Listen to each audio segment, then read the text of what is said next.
Yo, what is up, everybody? Welcome back to the Piledriver Podcast. We are so sorry it's been forever since we've posted our last video, but guys, we are back in full swing, and we are super excited to talk about all of the current and upcoming events that WWE has to offer, and kind of just go over them and give you guys our personal thoughts. So I am Monty, Stiff Nugget. and guys, there's a lot going on in the WWE universe right now, so we have a lot to talk about. So let's just jump right into it. So, as we know, Saturday Night Main Event was this past Saturday evening, and probably the biggest highlight from it was the fact that Cody Rhodes has made his first appearance since his loss at WrestleMania, and he comes in to save Jey Uso from Logan Paul and John Cena. And then, Stiff, what does he announce to the crowd and the fans of the WWE? He comes in and yells, very Cody like, that they're going to see them. Tag team John Cena, Logan Paul, Cody Rhodes, Jey Uso, at Money in the Bank. Hell yeah. Uh, I don't want to say I saw this coming. Um, But I did see the return of Cody Rhodes to be something obviously very extravagant. And I didn't think he was just going to come out and obviously I don't think I was expecting a Saturday Night Main Event. I can't say that. I definitely think that his initial return was going to be just a Monday Night Raw, kind of maybe addressing the crowd. But for him to come back and announce that he's going to be Jey Uso's tag team partner at Money in the Bank, it kind of baffled me. So it's kind of cool. And I Steph, you kind of want to give maybe your input on who you think might win that match? Yeah, so it's a match. It's a little bit rushed, I say. I mean, but a lot of people online right now are saying that it's too rushed and there's no time to build for it. I personally believe that they have enough chemistry and animosity against each other already that it basically builds itself. So I don't think I honestly don't think there's any reason for anybody to have any hate against it, the build up to it. But the match is going to be good. I know that the match between Logan Paul and Jey Uso was okay at Saturday Night's Main Event.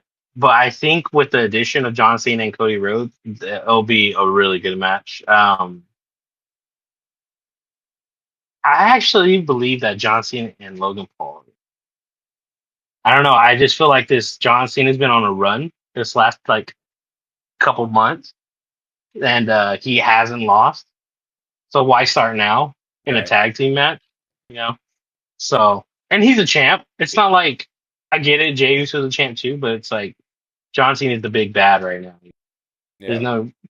It's not like Cody's holding the championship right now. He can't lose. So I think John Cena and Logan Paul's gonna win, which I'm not the biggest fan of that, but that's exactly what I think. So kind of here's my thought on it. Okay. And as we all know, the writers of WWE, Triple H, they watch the Piledriver podcast. We know this. Viewers. Yeah. So my thought is, I think Cody and Jay are gonna win this. I'm starting to see a lot of clips and just kind of the initial fan and crowd reaction. I think I think John's starting to kind of come back to the light side of things, man. He's still obviously big and Think so? bad. I think he's kind of starting to come back face. So I think it's gonna be one of those things where like what do you really have to? I kind of see the whole why start losing now aspect. Um, but I think it's one of those things, man, where he's gonna kind of have a change of heart, maybe mid match.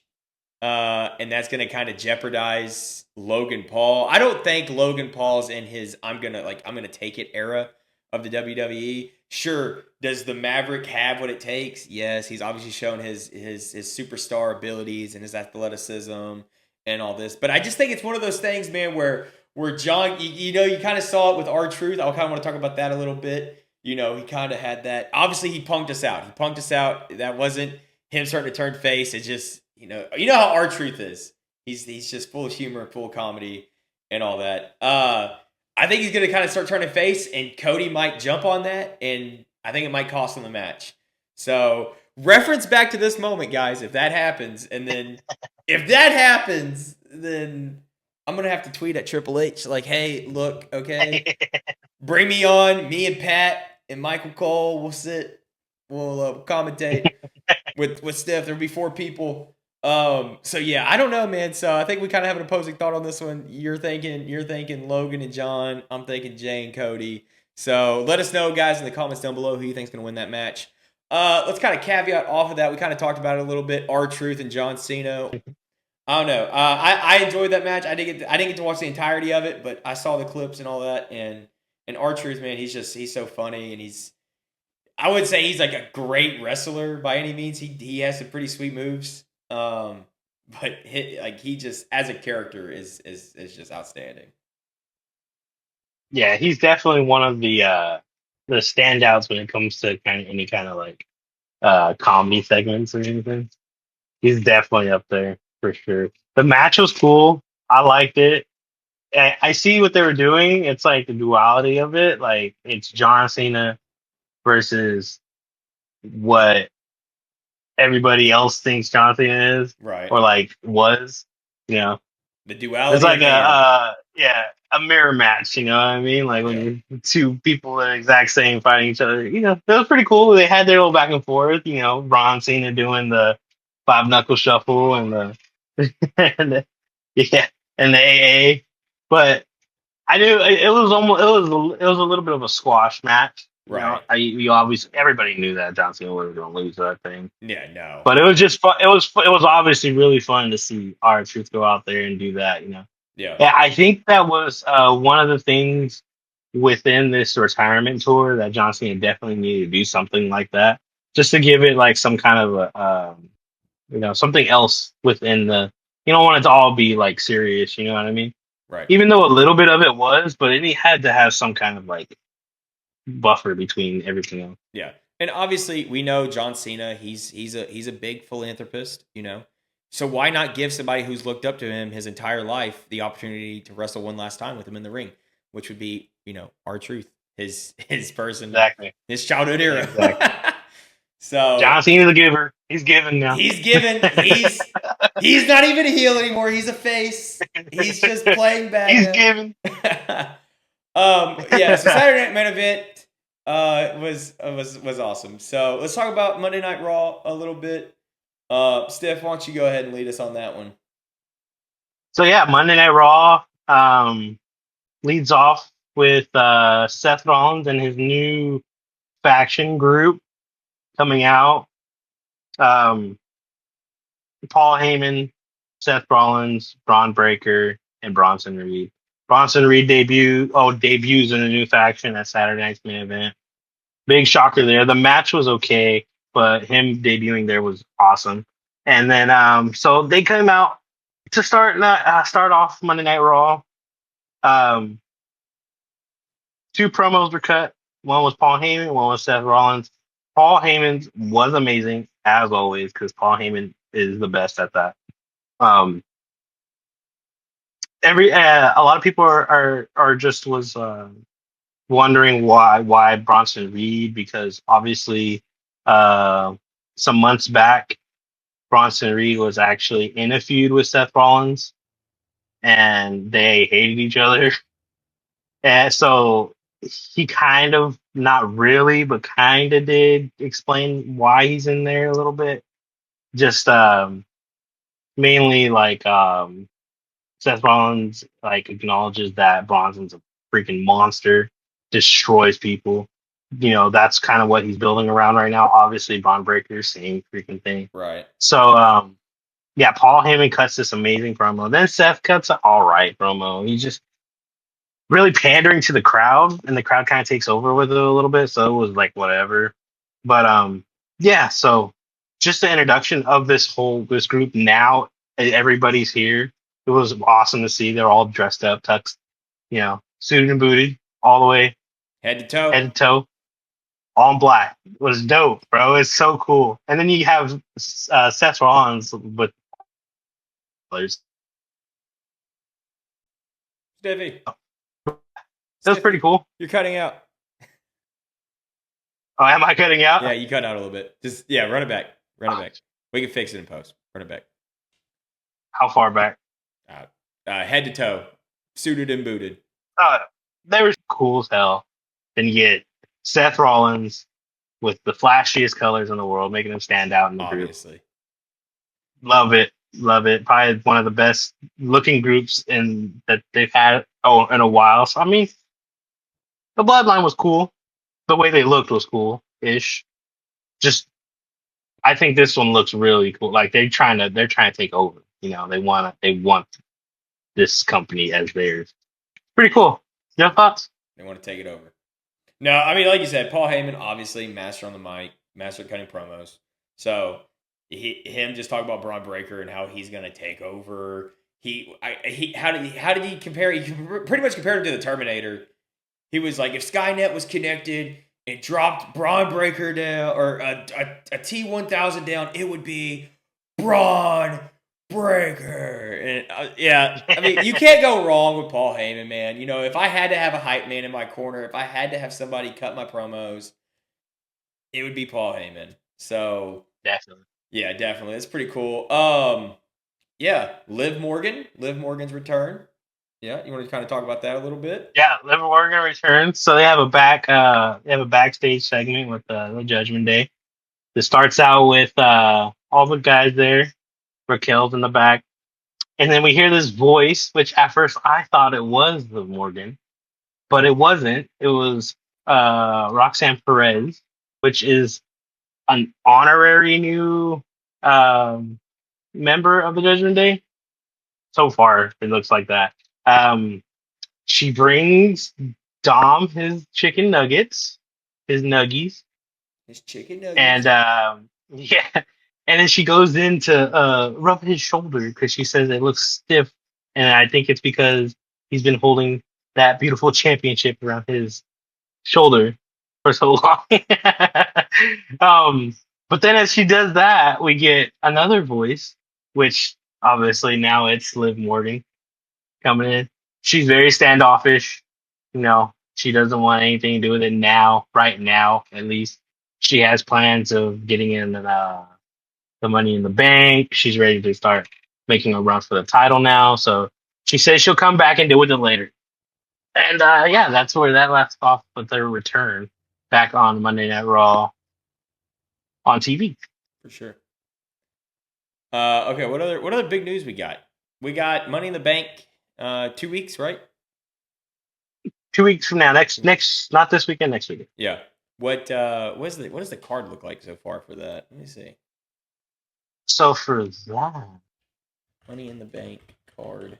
oh, you know what we could talk about before then was this freaking amazing Money in the Bank qualifier match from Penta, Dragon Lee, and Chad Gable.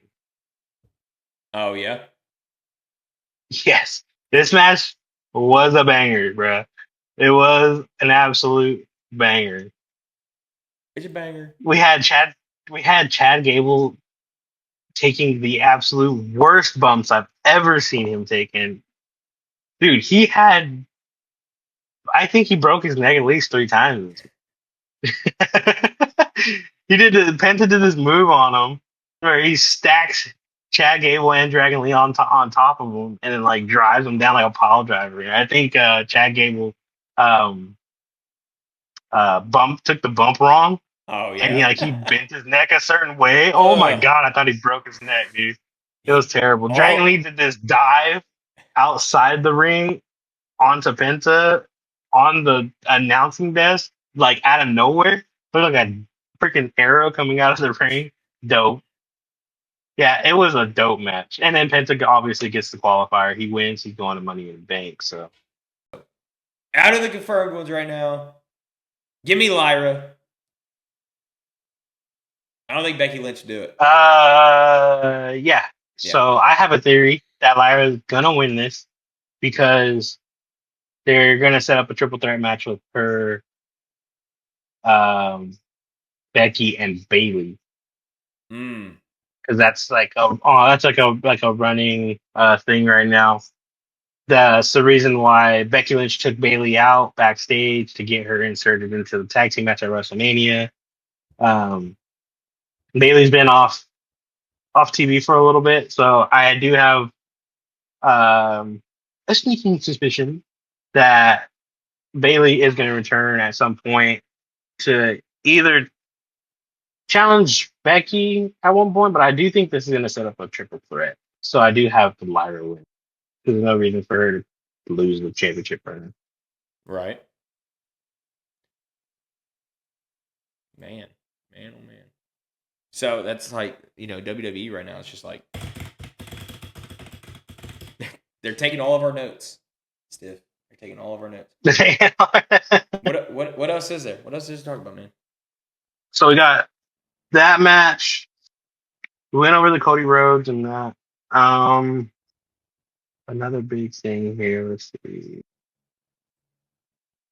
Okay, you know what? Off the subject of actual wrestling, I don't know if you knew, but did you ever see The Rock announce that the next WrestleMania was going to be in New Orleans? I did not. So he did this a while back. I think it was maybe a couple weeks after WrestleMania. He announced that a big announcement. He came out to like New Orleans music, and then he announced in the ring that it was going to be in New Orleans. And so just recently, I think a couple days ago, or something like that. New Orleans was stripped of WrestleMania and was gifted Money in the Bank 2026. And now everybody's wondering why they were stripped of WrestleMania and where will this next WrestleMania be. A lot of the thoughts are someone obviously put a bigger money bid on it. So who are those places that could have done that? There's like theory. Saudi. Yeah, a lot of people are saying Saudi, which I don't think they're gonna do. They'll do a WrestleMania in Saudi. They have Royal Rumble already, right? And a lot of people are saying back in Vegas, which I hate that idea. Why would you do back-to-back WrestleMania in the same place? Here comes the money. Obviously, money. Exactly. My thoughts is Tulsa. Yeah, we have $18. Wouldn't you love it? We have $18. Wouldn't you love it? I think next week. I think Monday Night Raw is in. Is it the 2nd? I think second. Let me see. I think next week, man. Yeah, next week Monday Night Raw is in Tulsa. Nice. Uh-oh. Is WWE going to give me tickets and put me by the commentary table? We don't know. Behind him? Yeah. Piledriver. I'm back behind him like this at the Piledriver Podcast. No. All of the exposure we can get. I'm going rogue. Yeah, I'm gonna try to attend that. So that'd be pretty cool. Coleman and I were supposed to attend it, but obviously, haven't heard from the guy, so that's okay. So yeah, that's pretty cool, man. Yeah, that being pulled from New Orleans, that's kind of strange. So yeah, I wonder where. It obviously has to be somewhere bigger, badder, wealthier than New Orleans. Yeah. So. Which is weird because New Orleans is a pretty wealthy country. New Orleans has some money. State. They have some money, man, especially when Mardi Gras comes around. Yeah. Oh, yeah. Let's see. Let's just do... Yeah, no, I was going to see, what do you think, though? You have maybe a prediction of where this could be? Man, okay, so hang on. So let's just think about this. There's only one place that I think it could go. Philadelphia. Philly's, when they had the WrestleMania in Philly, That thing was amazing. I liked it. Where do they have it in Texas? Is it in Austin in Texas? Is it Austin, Texas, or is it Arlington? It's not Arlington. Yes, it was in Arlington because it was at the Dallas Cowboys Stadium. Yeah. Okay. Yeah. So it could be Arlington, Philly, or Arlington is my thoughts. Yeah. Do you think, not just because I live in California, No. do you think they can bring it back to Hollywood like how they did the last time? No. No. Don't get your hopes up. Crush my dreams. It's coming to Tulsa before it comes to Hollywood. It's gonna do it. Crush my dreams. We're already getting Monday Night Raw. WrestleMania next. So another big thing that's been going on since we've left off was, I don't know if you've heard, but or if you know, because I know you don't keep up too much. But if you heard the wrestler Karrion Kross before. Karrion Kross, no. Fill me in on this. No. Okay, so Karrion Kross was the leader of a faction called the Final Testament. Right? It was him, two big giant dudes, and then a talk or like a promoter, I guess you would say, like Paul Heyman, basically. Right. He had hit one of them, and then his wife in real life too. His wife is there too. She's also a wrestler and stuff too. So they had a faction, whatever, right? They had a WrestleMania, and after that, they were basically a background faction. Like they would just take the losses for whoever they needed to get over.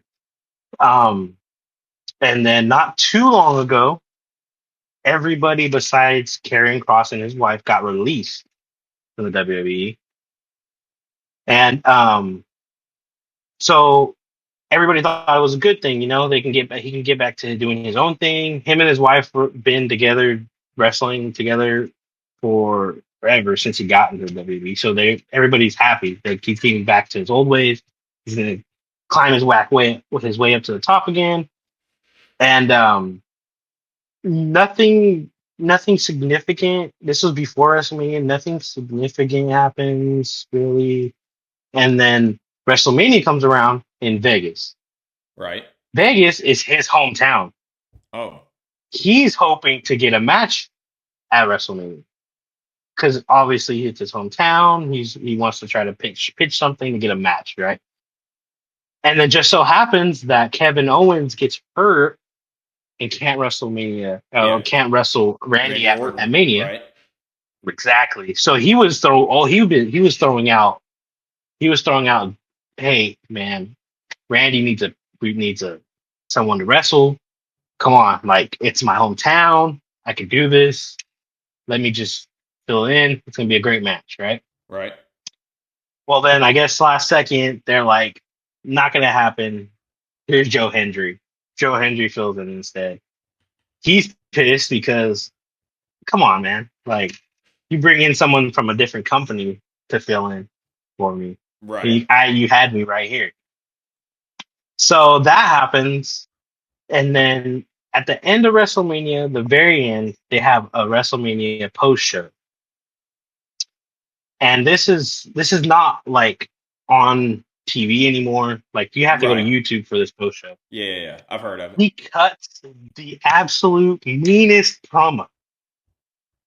It's so dope. I wish you could watch it. It's so good. Can you not watch it? Awesome it is that Logan Paul just won it. Let's talk about, Sam. Let's talk about what Logan Paul represents. The shortcut. Feels so good to be here. Feels so good to be in the business. Thinking about all of the funerals that I wasn't able to attend for the last 11 years in this business. All of the holidays I missed. I could have just started a YouTube channel. Could have just jumped in there with AJ Styles. Feels really good, right? It's awesome. It's really good. Do you guys know we have 25 years combined experience, and what are we doing on Mania? Well, they know because they're normal human beings, and they actually love professional wrestling. But apparently that doesn't mean shit anymore. That doesn't mean shit. All I asked Alan to do was for once to not think about just himself. Think about everybody in the back and think about the professional wrestling fans. That's all I wanted him to do. Sometimes, to do the right thing, you have to do the wrong thing. But he's a narcissist, and he had to do it his way. Hey, Alan, how many more WrestleManias do you have in your system? Probably, I don't know, one. Maybe this is the last one, and you just pissed that away. For what? For what? For your way? Thanks a lot, bud. I really appreciate it. You want to know what the best advice I ever got? It was from Bill Goldberg. 2021, back when I was in the Twilight Zone, you know what I mean? I'm wrestling for gasoline. It was awesome. Let me tell you all about it. Bill goes, hey, Cross, you know what? You remind me a lot of me. I go, I think we have different styles, Bill, but I really appreciate that. Do you have any advice for me? He goes, you know what? You just got to be a good soldier. A good soldier is what he said. So I decided to be a good soldier. You know what happened? They released me. And then I come back.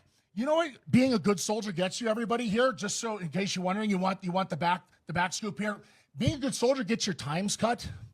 Being a good soldier means that people come up to you and say, hey, you got any great ideas? Yeah, here it is from Scotland. No. That's a little too great. We're looking just for good ideas. That's for those guys over there. That's what being a good soldier is, okay? Being a good soldier is coming to your hometown where you cut your teeth, we got started, and not being on the card.